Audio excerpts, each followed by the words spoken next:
Welcome to government jobs for all Indians YouTube channel. இந்த வீடியோவில் நம்ம தமிழ்நாடு அரசு ஊரக வளர்ச்சித்துறையிலேருந்து வெளிவந்திருக்க நியூ கவர்மெண்ட் ஜாப் பற்றி தான் பார்க்க போகிறோம்.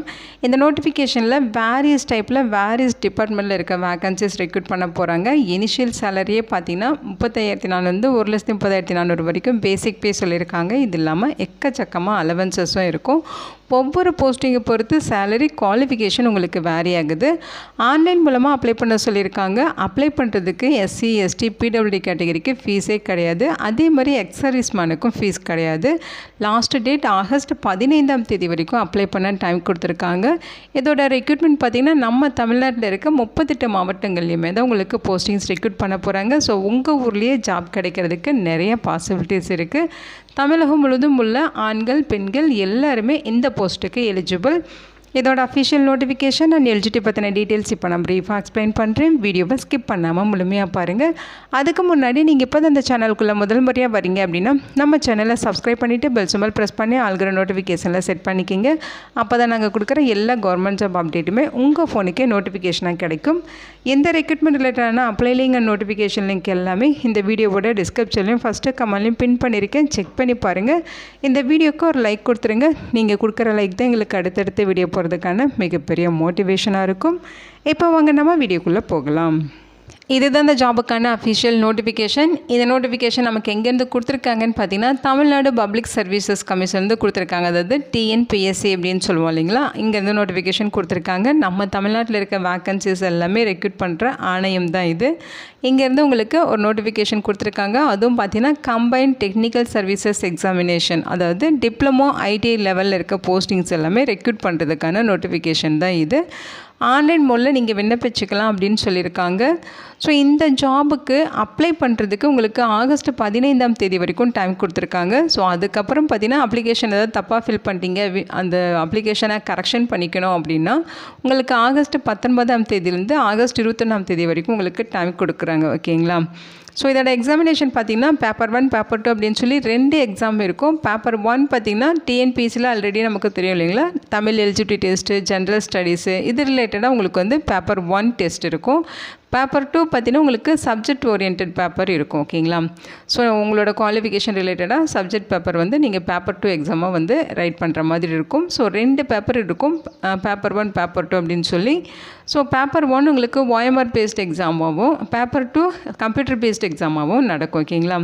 ஸோ உங்களோட குவாலிஃபிகேஷனுக்கு ஏற்ற மாதிரி சப்ஜெக்ட் கோடிங்க, சப்ஜெக்ட் பேப்பர் எல்லாமே மென்ஷன் பண்ணியிருக்காங்க. இதை நீங்கள் டீட்டெயில்டாக செக் பண்ணிக்கிங்க. www.tnpsc.gov.in இந்த வெப்சைட்டில் போய்ட்டு நீங்கள் இந்த போஸ்ட்டுக்கான நோட்டிஃபிகேஷன்ஸ் எல்லாமே செக் பண்ணிக்கலாம். அப்ளை பண்ணுறீங்க அப்படின்னா www.tnpscexams.in இந்த வெப்சைட்டில் போய்ட்டு நீங்கள் விண்ணப்பிக்கிற மாதிரி இருக்கும். ஓகேங்களா? ஸோ இங்கே என்ன சொல்லியிருக்காங்க அப்படின்னு பார்த்தீங்கன்னா வேக்கன்சிஸ் டீட்டெயில்ஸ் கொடுத்துருக்காங்க. அதாவது எந்தெந்த டிபார்ட்மெண்ட்டில் எவ்வளோ வேக்கன்சிஸ் இருக்குது அப்படிங்கிறத மென்ஷன் பண்ணியிருக்காங்க.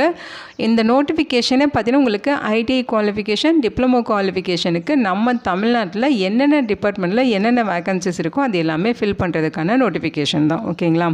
ஸோ இதில் பார்த்தீங்கன்னா உங்களுக்கு தமிழ்நாடு மினரல்ஸ் லிமிட்டடில் மைன்ஸ் ஃபோர்மேன் கேட்டகரியில் 5 வேக்கன்சிஸ் இருக்குது. டிரான்ஸ்போர்ட் அண்ட் ரோட் சேஃப்டி டிபார்ட்மெண்ட்டில் உங்களுக்கு மோட்டார் வெஹிக்கல் இன்ஸ்பெக்டர் போஸ்ட் இருக்குது. ஸோ அதில் பார்த்தீங்கன்னா 2 வேக்கன்சிஸும், ஃபிஷரிஸ் அண்ட் ஃபிஷர்மேன் வெல்ஃபேரில் சப் இன்ஸ்பெக்டர் போஸ்ட் பார்த்தீங்கன்னா 12 வேக்கன்சிஸ். ஸோ ஃபிஷரிஸ் டெவலப்மெண்ட் கார்பரேஷன்லேயே பார்த்தீங்கன்னா அசிஸ்டன்ட் மேனேஜர் போஸ்ட் இருக்குது. டெக்ஸ்டைல்ஸ் டிபார்ட்மெண்ட்லேயும் உங்களுக்கு textile inspector, junior technical assistant post இருக்குது. பப்ளிக் ஒர்க்ஸ் டிபார்ட்மெண்ட்லேயும் உங்களுக்கு பார்த்தீங்கன்னா ரேடியோ சூப்பர்வைசர் போஸ்ட் இருக்குது. அதே மாதிரி ஹேண்ட்லூம்ஸ் டிபார்ட்மெண்ட்லேயும் உங்களுக்கு ஜூனியர் டெக்னிக்கல் அசிஸ்டன்ட் போஸ்ட் இருக்குது. ஸோ இதுலேயே பார்த்தீங்கன்னா உங்களுக்கு மேக்ஸிமம் வேக்கன்சிஸ் எதில் இருக்குது அப்படின்னு பார்த்தீங்கன்னா rural development and panchayat Raj, அதாவது ஊரக வளர்ச்சித்துறையில் உங்களுக்கு ஓவர்சீர் ஜூனியர் டிராஃப்டிங் ஆஃபீஸர் கேட்டகரியில் 129 வேக்கன்சிஸும், வாட்டர் ரிசோர்ஸஸ் பப்ளிக் ஒர்க்ஸ் டிபார்ட்மெண்ட்டில் ஜூனியர் டிராஃப்டிங் ஆஃபீஸர் கேட்டகரியில் 101 வேக்கன்சிஸும் இருக்கும். ஹைவேஸ் டிபார்ட்மெண்ட்டில் 46 வேக்கன்சிஸ் கொடுத்துருக்காங்க. So Adi Dravidar and tribal welfare டிபார்ட்மெண்ட்லேயும் 12 வேக்கன்சிஸ் இருக்குது, ஸ்பெஷல் ஓவர்சீர் போஸ்ட். ஓகேங்களா? ஸோ ஒவ்வொரு போஸ்டிங்கை பொறுத்து இங்கே டீட்டெயில்ஸ் கொடுத்துருக்காங்க. எம்ப்ளாய்மெண்ட் அண்ட் ட்ரைனிங், அதாவது ட்ரைனிங் விங்கில் உங்களுக்கு வேக்கன்சிஸ் கொடுத்துருக்காங்க. ஜூனியர் ட்ரைனிங் ஆஃபீஸர், அதுலேயே ஜூனியர் ட்ரைனிங் ஆஃபீஸ்லேயே எலக்ட்ரீஷியன் ஃபிட்டர் அப்படின்னு சொல்லி வேரியஸ் டிபார்ட்மெண்ட்டில் போஸ்டிங்ஸ் இருக்குது. ஓகேங்களா. ஸோ அடுத்து பார்த்திங்கன்னா தமிழ்நாடு போலீஸ் ஹவுசிங் கார்பரேஷன் லிமிட்டில் டெக்னிக்கல் அசிஸ்டன்ட் போஸ்ட் இருக்குது. அக்ரிகல்ச்சர் டிபார்ட்மெண்ட்டில் 110 வேக்கன்சிஸ் இருக்குது. அசிஸ்டன்ட் அக்ரிகல்ச்சுரல் ஆஃபீஸர் கேட்டகரியில். அடுத்து பார்த்திங்கன்னா டிஎன்ஆர், அதாவது rural development and panchayat Raj ஊரக வளர்ச்சித்துறையிலேயே 149 வேக்கன்சிஸ் ரோடு இன்ஸ்பெக்டர் கேட்டகரியில் கொடுத்துருக்காங்க. ஓகேங்களா. ஸோ மொத்தம் 839 வேக்கன்சிஸ் இருக்குது. தமிழ்நாட்டில் இருக்க ஆல் மினிஸ்ட்ரிஸ்லேயும் உங்களுக்கு வேக்கன்சிஸ் ரெக்ரூட் பண்ணுறாங்க. ஆவின் டிபார்ட்மெண்ட்லேயும் இருக்க வேக்கன்சிஸ் கொடுத்துருக்காங்க பாருங்கள். Tamil Nadu milk producers cooperative federation limited technician கேட்டகரியில் உங்களுக்கு போஸ்டிங்ஸ் கொடுத்துருக்காங்க. ஓகேங்களா. ஸோ சேலரியை பொறுத்த வரைக்கும் ஒவ்வொரு போஸ்டிங் பொறுத்து உங்களுக்கு லெவல் 15, லெவல் 13, லெவல் 12, லெவல் 11 இந்த மாதிரி வந்து உங்களுக்கு சேலரி வந்து சொல்லியிருக்காங்க. இதை டீட்டெயிலாக நீங்கள் செக் பண்ணிக்கிங்க. லெவல் 10, லெவல் 8 ஸோ இந்த மாதிரியுமே உங்களுக்கு சேலரி இருக்கும். லெவல் 5மே உங்களுக்கு ஒர்க் இன்ஸ்பெக்டர் போஸ்ட்டுக்கெல்லாம் சொல்லியிருக்காங்க. Procurement and quality control supervisor போஸ்ட்டுக்கு பார்த்தீங்கன்னா பேசிக் பே 26,000 வந்து 86,180 வரைக்கும் சொல்லியிருக்காங்க. ஓகேங்களா. ஸோ டீட்டெயில் தான் செக் பண்ணிக்கலாம். ஏஜ் லிமிட்டை பொறுத்த வரைக்கும் 1/7/2026 அந்த டேட் படி அவங்க என்ன சொல்லியிருக்காங்கன்னு பார்த்தீங்கன்னா அதர்ஸ் கேட்டகரியில் இருக்க பீப்புள்ஸ்க்கான ஏஜ் லிமிட் இது. அதாவது மேக்ஸிமம் ஏஜ் லிமிட் 34 வயது வரைக்கும் சொல்லியிருக்காங்க. இது பார்த்திங்கன்னா மோட்டார் வெஹிக்கிள் இன்ஸ்பெக்டர் கிரேட் 2 போஸ்ட்டுக்கு. அசிஸ்டன்ட் மேனேஜர் போஸ்ட்டுக்கு 32 வயது சொல்லியிருக்காங்க. அதே மாதிரி இங்கே சீரியல் நம்பர் வைஸ் பார்த்திங்கன்னா மேக்ஸிமம் ஏஜில் 32 வயது வரைக்கும் சொல்லியிருக்காங்க. ஓவர்சீர் ஜூனியர் ட்ராட்டிங் ஆஃபீஸர் போஸ்ட்டுக்கு 37 வயது வரைக்கும். Road inspector, special overseer, hostel superintendent, அதேமாதிரி ஜூனியர் ட்ரைனிங் ஆஃபீஸர் இதுக்கெல்லாமே பார்த்திங்கன்னா 37 வயது வரைக்கும் ஏஜ் லிமிட் கொடுத்துருக்காங்க. ஸோ மேக்ஸிமம் பார்த்திங்கன்னா உங்களுக்கு 37 வயது வரைக்கும் சொல்லியிருக்காங்க. Procurement and quality control supervisor போஸ்ட்டுக்கு 32 வயது வரைக்கும் சொல்லியிருக்காங்க. நீங்கள் டெஸ்டிடியூட் விடோவாக இருக்கீங்கன்னா உங்களுக்கு மேக்ஸிமம் ஏஜ் லிமிட்டே கிடையாது. ஓகேங்களா. நீங்கள் ரிட்டையர்ட் ஏஜ் வரைக்குமே அப்ளை பண்ணிக்கலாங்கிற மாதிரி சொல்லியிருக்காங்க. இன்கேஸ் நீங்கள் SC, SCA, ST, MBC, DC, BCM இந்த கேட்டகரியில் வரீங்கன்னா உங்களுக்கு நோ மேக்ஸிமம் ஏஜ் லிமிட். நீங்கள் ரிட்டையர்ட் ஏஜ் 60 இயர்ஸ் வரைக்குமே வந்து விண்ணப்பிச்சுக்கலாம் அப்படிங்கிற மாதிரி சொல்லியிருக்காங்க. நீங்கள் ஆன்லைனில் அப்ளை பண்ணுறப்ப என்னென்ன டாக்குமெண்ட்ஸ் அப்லோட் பண்ணணும் அதோட டீட்டெயில்ஸ் எல்லாமே இங்கே கொடுத்துருக்காங்க. ஸோ இதை தான் நீங்கள் அப்லோட் பண்ணுற மாதிரி இருக்கும்.